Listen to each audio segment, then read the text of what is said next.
What's up, everyone? Welcome into another edition of our NBA DFS DraftKings Picks videos, this time for Wednesday, January 26th. I'm your host, Justin Bales, joined by Spike, who I believe has not been on in a hot minute. So how's it going, my dude? Not too bad. Yeah, it's been close to a week. I was trying to get on last night, but some things came up and I couldn't. So I'm excited to be back, man. Yeah, we've hit the weird 1 to 2 day thing where we kind of have the bigger slate. I think, is it 9 games again tonight? It is. 9 games last night, now 9 games tonight, and then I think it's either 2 or 3 tomorrow, which It is 2 tomorrow. Brutal. just absolutely terrible. Is what it is. That's how it goes sometimes. I'm glad that we actually have a back-to-back slate where one of the days isn't 4 games, so that's kind of nice. Yeah. Tomorrow, obviously, less than ideal. But as always, if you enjoy this video, go ahead and give us a thumbs up. Subscribe to the channel. You can turn on the notifications by clicking the little bell. Never miss any of our content that is produced. And obviously, you can comment anything that you want below. We will try to be in there throughout the day to answer them to the best of our abilities. Before we get started on the injury news, I do want to quickly pull up, if you're watching on YouTube, these are our projections, obviously, from last night. This is being recorded around 10 p.m. The night prior, so it would be Tuesday. But as you can see, everything here, this is basically what you're getting with our projections. You can sort by player, position, team, salary, all that good stuff. Even the projected points, their floor points, ceiling points, ownership, fantasy points per minute. I mean, we have all kinds of stuff, assist rate, rebound rates, all of that good stuff is available in our projections, which obviously is part of our premium package, the Core Plays package, dfskarma.com. If you look in the left-hand corner, you will see the pricing tab. Click on that. You can get the MVP, which is all sports. You can design sport by sport. Then we also obviously have our props package. But the big one that we're sorting by right now, if you're looking at the screen, would be karma value, which essentially tells you how good a player is specific to their price tag. Obviously, if you would sort by karma value, do that kind of stuff, and you can look at the ownership projections, you can see who really you more or less want in cash games, who you want to go in tournaments. For example, Nickeil Alexander-Walker, obviously our number one karma value. It's not even really that close. Also projected for nearly 50% ownership. That's the type of player that you clearly want to put in your cash game lineup. If you move down a little bit, down here, still one of our higher end guys, Karl Anthony Towns, is projected for under 7% ownership. That would be obviously a great GPP pivot then, obviously, because people aren't using him. At the moment, we don't necessarily know that how he did against Portland. The game probably just started as we're talking about this, but these are Sam's projections that have been awesome throughout the season. This is the kind of stuff that you do get in our Core Plays package, along with obviously our Core Plays, along with actual premium content in terms of articles, final thoughts, and then you get in our premium Discord as well. But we can shift over to tonight's slate. I will start very quickly with the injury news. For Charlotte, Gordon Hayward is questionable. Jalen McDaniels is out. Opposite side, Domantas Sabonis and Malcolm Brogdon both out once again. Wesley Matthews and Grayson Allen. Grayson Allen obviously suspended for Milwaukee. Wesley Matthews is out due to injury. And then you have Jarrett Allen questionable on the other side. Marcus Morris still questionable for the Los Angeles Clippers. Mo Bamba questionable for Orlando. Markelle Fultz is still out. It feels like he's been quote unquote ready to return for like 3 or 4 weeks at this point, and it's just literally never coming. But Markelle Fultz should return sooner than later at this point. Tonight he is out though. For the Knicks, you have both Mitchell Robinson and Nerlens Noel questionable. Kyle Lowry out once again for Miami, along with KZ Okpala and Markieff Morris, but Tyler Hero is probable for tonight. Sacramento, you have a lot going on. De'Aaron Fox, Terrence Davis, Chimezie Metu, all questionable. DeAndre Hunter and Timothy Luwawu-Cabarrot, both questionable for Atlanta. Will Barton, questionable for Denver. Paul Millsap on the opposite side is questionable for Brooklyn. Kyrie Irving, obviously out. Fred VanVleet and Scotty Barnes both missed last night. They are questionable to play tonight. Kem Birch is out. And on the other side, Chicago looks relatively good for the guys that have been up in the air in recent days. I think Tyler Cook is the only questionable player, and that's not going to really change the game all that much. For Memphis, Tyus Jones, Kyle Anderson, and Dylan Brooks all out once again. Brandon Clark and Desmond Bane both questionable. John Morant will play. Opposite side, Keita Bates-Diop for San Antonio has been ruled out.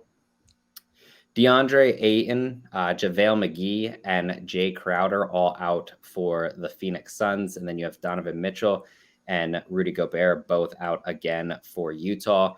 Kind of the bigger news for Utah is that all of their forwards and Mike Conley are going to play. So Conley obviously in, and then Bojan Bogdanovic, Royce O'Neal, and Joe Ingles all expected to play tonight.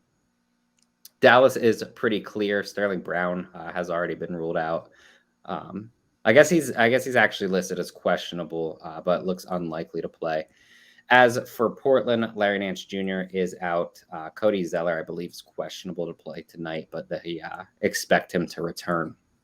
That about does it, though, for all of the injury news. So let's break down position by position. I will obviously let Spike start off here since I've been talking for literally the last 6 minutes of this podcast. Spike, what are you looking at for point guard? Oh yeah, this is a position I think I'm going to spend up on tonight. So starting at the top, I have no problem with James Harden or Luka. I don't really think they need a lot of explaining. James Harden, there's still no Durant. It's a home game, so there's no Kyrie.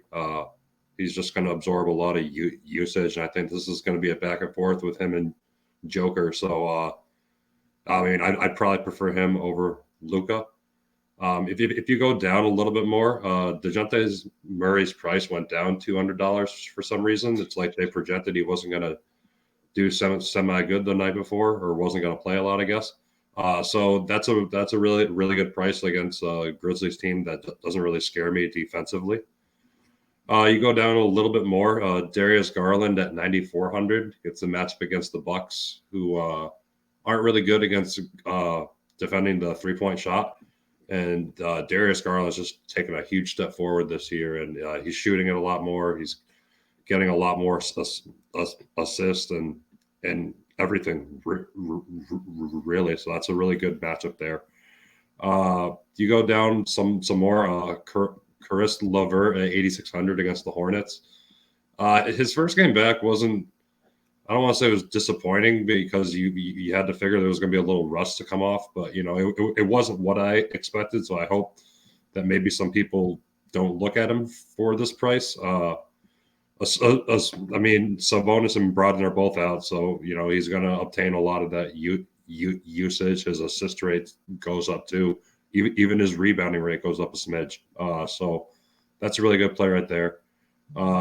Jalen Suggs at 5,800 is just a solid play. He's I think it's his third or fourth game back, and he's just a main part of that offense. He's kind of taking Cole Anthony almost out of it and just like absorbing a lot of his usage from what I've seen. So I have no issues there. You go down to like a 1,000 more. I have no issues with using Patty Mills against the Nuggets. He had an off game the night before, and I'm looking for a bounce back game for him there. And then if you really want to save some salary as like a punt play, Elfrid Payton should be absorbing most of Cameron Payne's minutes while he is still out with an injury. So he's only 3,200. It's a pretty deep play, but if you need to save some salary, you could do worse. But that's probably about it for me there.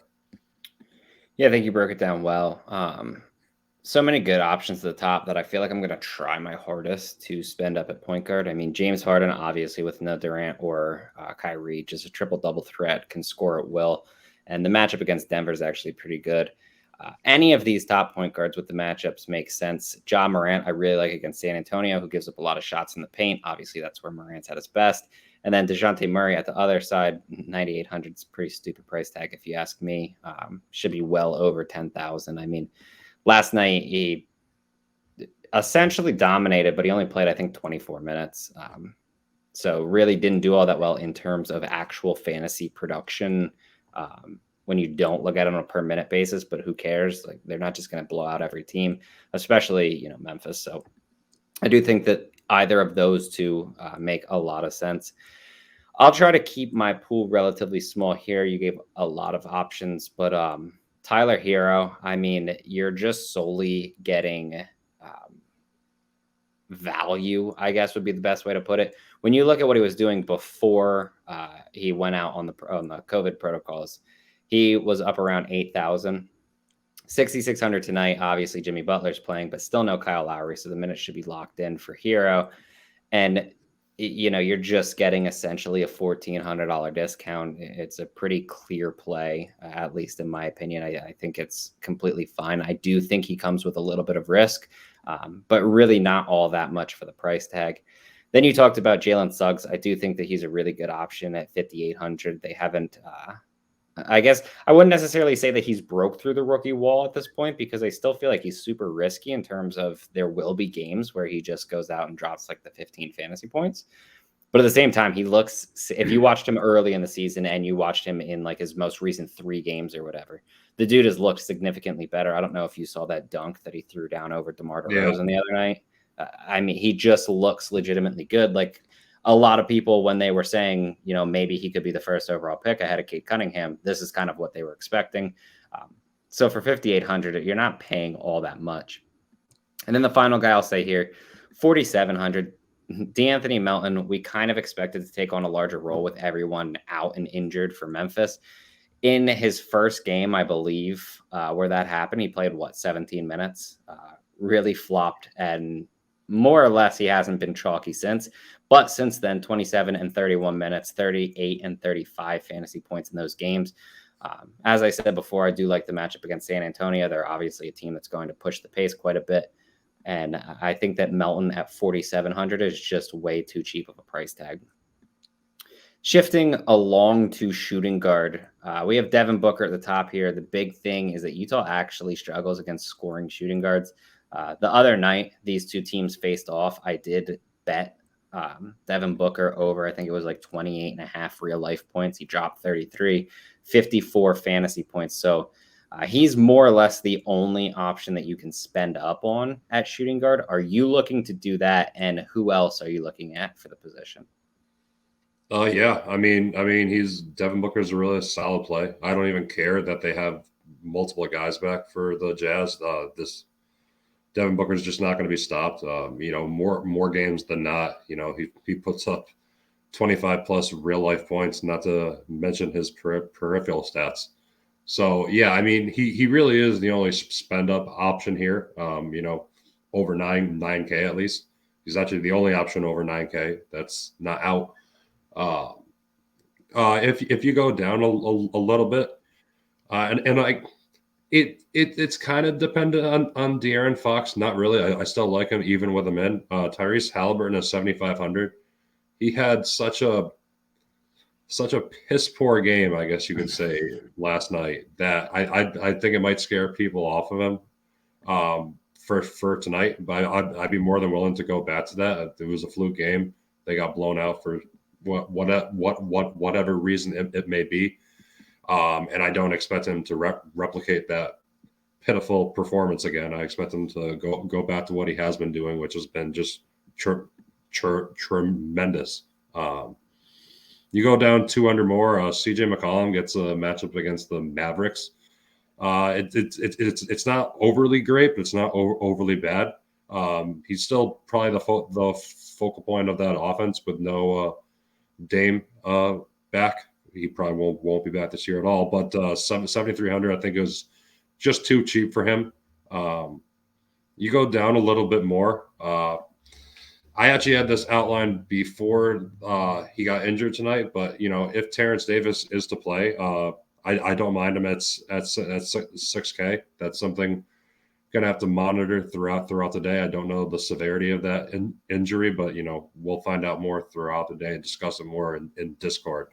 You go down, you go up a little more. I'm sorry, I missed one. And this is a little dependent on injury news too, but OG Anunoby at 6,300 I think is a little too cheap. If Barnes is out, then that becomes an even better play. But I like him even with Barnes in against the Bulls. It's a pretty good matchup. They're not super great against guarding that small forward position, which is more or less what OG plays, even though he's shooting guard eligible. Other than that, you could probably interest me in a shot at Lonnie Walker at 3,600 against the Grizzlies, assuming Bates Diop is out. And then one more, I guess I'll throw in there is Chris Duarte at 6,600. His price is getting up there, but again, I mean, the Pacers are without Brogdon and Sabonis, so Levert's going to need some help, and Miles Turner too. So Levert's going to need some help, and Duarte has kind of made his role established in this offense, even with them healthy. So with them out, I like him even more, and he gets a really good matchup against the Hornets that aren't tremendously great against guarding shooting guards. So that's probably about it for me there at shooting guard. Yeah, this is a really loaded position, especially when you consider potential guys that are out. Devin Booker at the top, I have no problems with. My big thing is that you're not really going to be able to get there since you want to use guys like James Harden. So that's more of specifically a tournament option. Caris LeVert, Zach LaVine, both really good. Terry Rozier, fine with. If De'Aaron Fox is out, Tyrese Halliburton will make probably a cash game consideration play where you can really use him in tournaments. CJ McCollum underpriced, with McCollum being only $300 more expensive. Anthony Simons does come with a lot of GPP appeal because you can just directly pivot off of McCollum in that situation. And obviously we know that Simons does come with quite a bit of upside himself. Of the two, I prefer McCollum. You touched on OG Anunoby. If Scotty Barnes is out, Anunoby will be one of the better plays on the entire slate. If Scotty Barnes is in, he does come with enough upside for his price tag, especially in a matchup against Chicago, but not necessarily my favorite play. Chris Duarte, another guy that I do like. I think you can drop down a little bit more and get some of these other guys. Kevin Huerter at 4,700 against Sacramento. He's a guy that can score points in a hurry, and Sacramento's not a defense that you're really going to be worried about, especially against guards. So I do think that Huerter is a completely fine option if you want to use someone like that. As you move down, like Dante DiVincenzo at 4K does come with quite a bit of upside. Obviously, no Grayson Allen, so he could see a few extra minutes. I'm not sure that he would really take on the 30-minute role after his injury that he's coming off of last season, but 24 minutes in his last game, so no real issues right there. And then if you just kind of want more or less upside, you can take a shot on like guys like John Conchar. Is only 4,000 still. He's getting, not necessarily the 30 plus minutes, but he played like 24 in his last game, and that's fine for him. Lance Stevenson obviously gets a good matchup against the Charlotte Hornets, and he's playing decent minutes. Obviously no Brogdon or Sabonis. So just another guy that's way too cheap. That really might be, that's probably actually my second favorite position. Point guard is just absolutely loaded tonight. But moving to small forward, I mean, I just outlined, not necessarily outlined, but listed a ton of players for there. Probably moved to just a terrible position once again in small forward. Who are you looking at here? Terrible position. Every slate without fail. At the top, Jimmy Butler at 8,500 is way too cheap. It's not a great matchup as the Knicks are a really slow paced team, but I mean he is still the main focal point of that offense. And his last game he played, I think two nights ago, he showed it again. I'm pretty sure he had almost at least 50 fantasy points, and that's just kind of what you're going to get more times than not with Jimmy Butler. And at a weak small forward position, I really like that play. You go down a little bit more. I guess this is kind of dependent on more Kings news, but Buddy Hield's at 6,400. It seems a little expensive, but if Terrence Davis isn't going to play, I'm pretty sure Buddy Hield started the second half for him the night before. So I wouldn't be surprised for either Hield to draw the start or just absorb a lot of his minutes. Other than that, you move down a little bit more.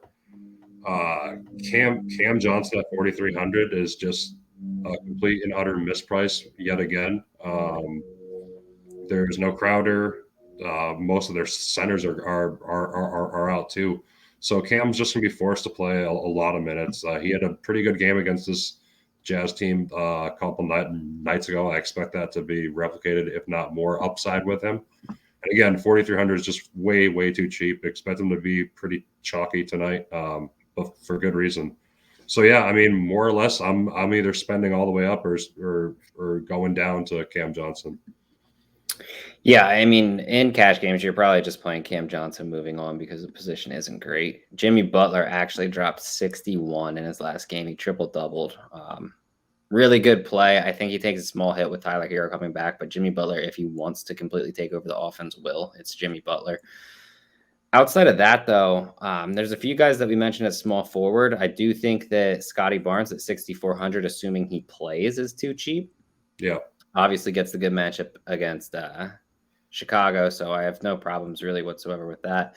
I do want to keep an eye on the Sacramento news because whoever starts at shooting guard is going to make a really good play against Atlanta. Obviously, they struggle quite a bit against shooting guards, whether it's Terrence Davis, Buddy Hield, anyone else that they choose. Whoever's playing the shooting guard minutes is going to make a really good option.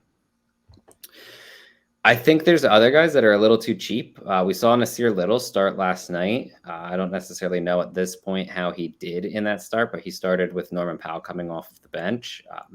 He's only 4,900. Right above him is Franz Wagner at 5,200, just a little bit too cheap. You have guys like Torrey Craig, who's been playing big minutes at 48. He's a little cheap as well.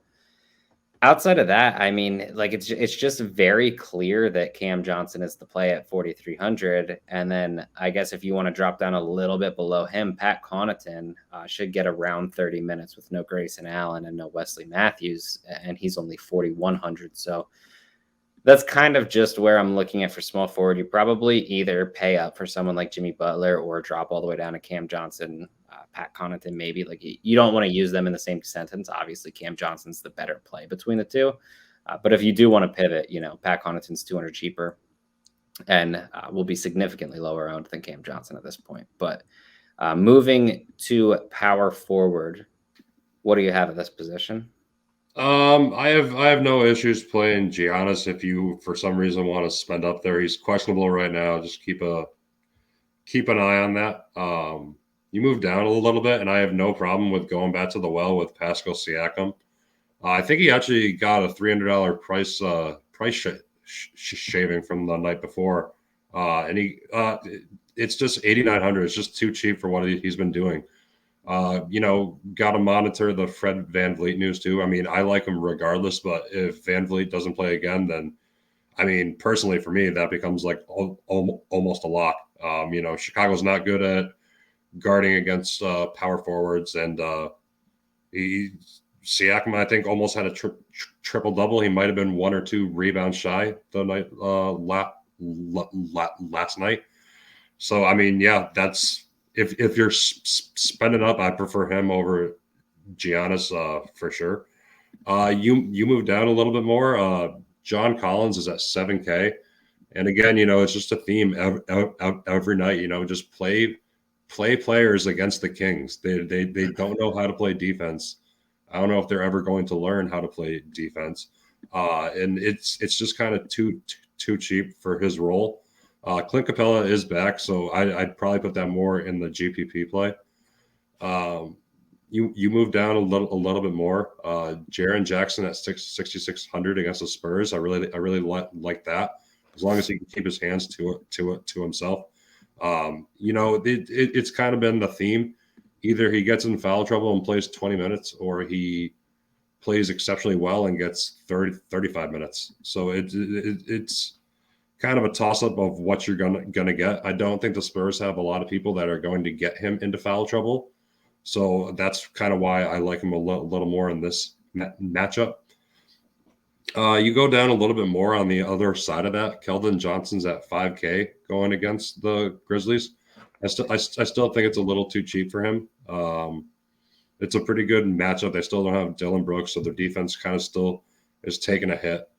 You go down a little bit more. Your boy, PJ Washington should be well and rested for tonight after getting ejected after, I think, 1/4 of play. So maybe about 8 minutes of play for him.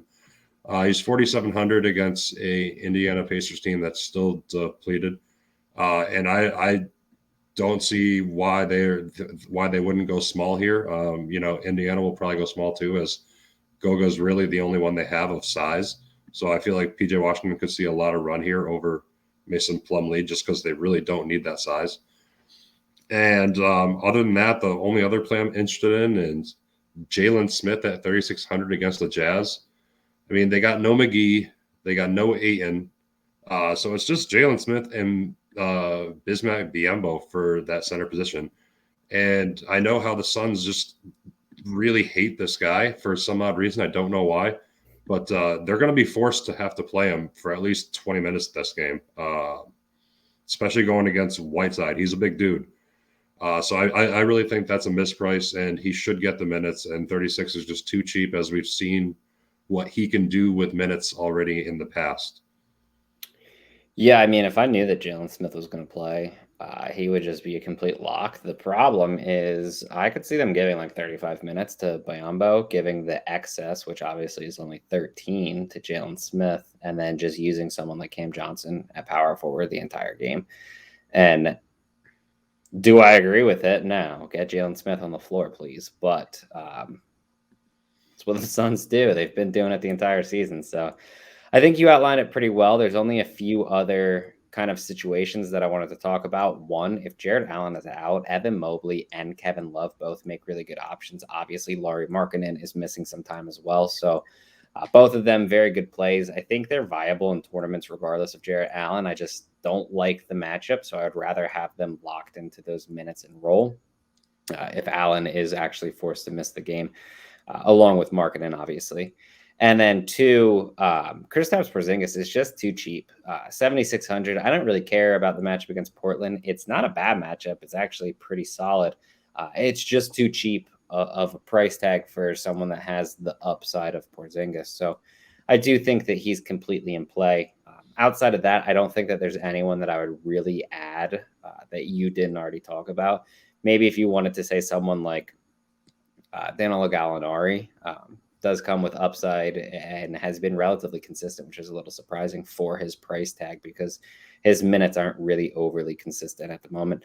If DeAndre Hunter is forced to miss this game, I believe he's currently questionable, then Gallinari will make sense a little bit more, and I think that he'll be a better play. But that's probably about it for power forward.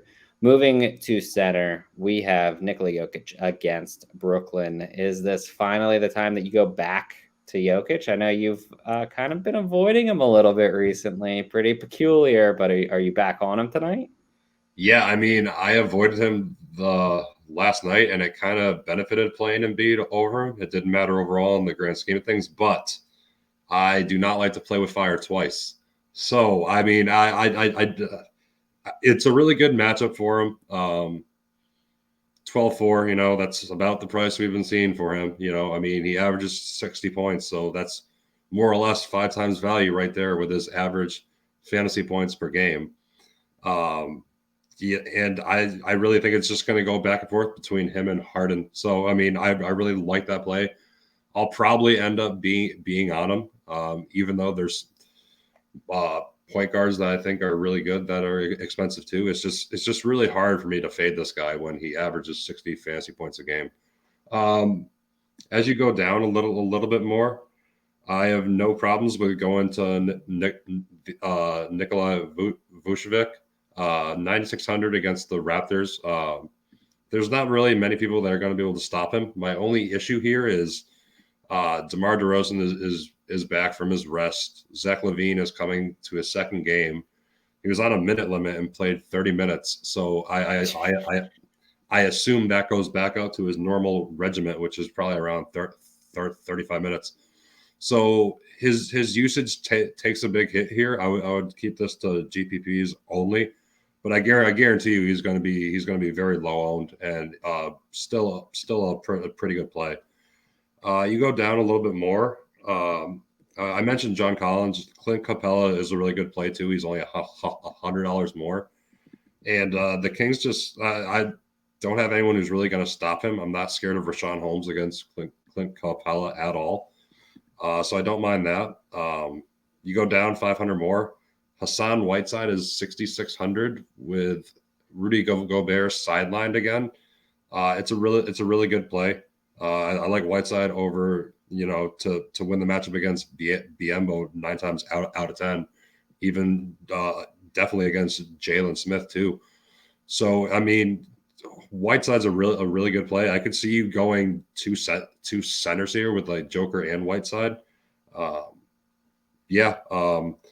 Speaking of Biembo, it's a really ugly that I'm saying it, but like he's in play at 5,500. Even when McGee was in, like he dropped 55 fantasy points a couple nights ago. Granted, McGee was in foul trouble, but then the next night, where I don't think McGee was in foul trouble, he dropped another 35 fantasy points, and he's still under 6K. So if you're going to be getting those kind of fantasy points from him at 5,500, I mean, why not? If you go down a little bit more, I mean, these are more kind of a punt play, but Precious Achiuwa is 3,800. That's just kind of too cheap, especially if Barnes is out again. We could see him start again, and it's just too cheap for someone who's probably going to see 20 to 25, maybe even 30 minutes. But that's probably about it at center. Yeah, center is interesting because there's a lot of plays that I actually like. Nikolayoki, obviously at the top, I do like. I'll personally pass on Vucevic, and not because I don't necessarily like him. His price tag is just too high for when all their guys are healthy. I think he can hit value. I just don't think that it's that likely. And with there being so many really good options on the slate, it's not something I'm all that interested in. I like Yusuf Nurkic at 7,700. I think he comes with plenty of upside, specifically in a matchup against Dallas, who obviously struggles against centers. As you move down, Hassan Whiteside, you already talked about. But right below him, Goga Bitadze should return to the 30-plus minutes. He really only played 22 in his last game because he was in foul trouble. Obviously, Jonas Valanciunas is one of the better centers in the NBA at drawing fouls. There's really two guys at center that you don't want a foul-prone guy to go against. It's probably Valanciunas and Joel Embiid. Maybe Jokic as well, but he isn't quite as aggressive in terms of drawing fouls as I feel like Valanciunas and Embiid decide when, they can pick them up. They just go out and they just consistently get guys in foul trouble. It's really weird. You know what they're going to do, and yet you still foul them because I don't know. I guess that's just how you play. But Bitadze should return to like the 30-plus minutes. Obviously, we know he's right around a fantasy point per minute type of player. He probably comes with more upside than that, given 35 fantasy points in 25 minutes the other night.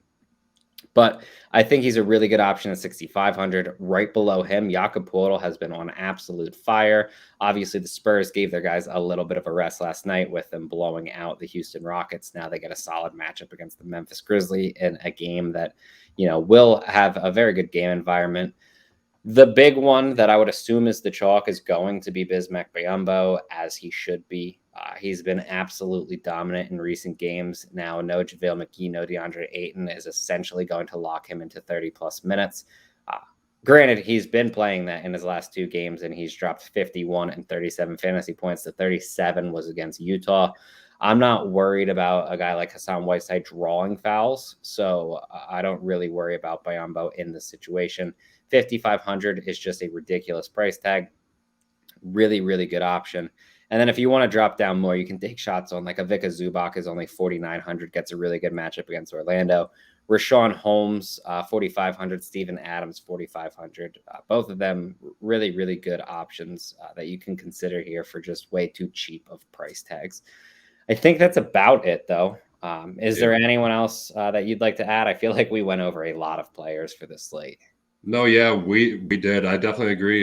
Center is the most interesting position tonight because you can just, from every different price range, you could find someone. So I think ownership should be relatively spread out again. I don't even think Joker's going to get more than 25% ownership just because there's just so many good plays and you can only have so many centers. So I mean, two at the most, and what you and I have both gone over in the last 5 minutes, there's at least 5 or 6 like really, really solid plays. So, yeah. No, I completely agree with that. Once again, if you enjoy this video, go ahead and give us a thumbs up. Drop anyone you want in the comments. We'll let you know what we think about them as we try to get to them throughout the day. Thank you for watching. Good luck tonight, and we will be back for maybe no podcast for the Thursday slate because it's only 2 games, but chatdfs.com gets you into our Discord where we definitely will be talking about the slate. But again, thank you for watching, and good luck tonight.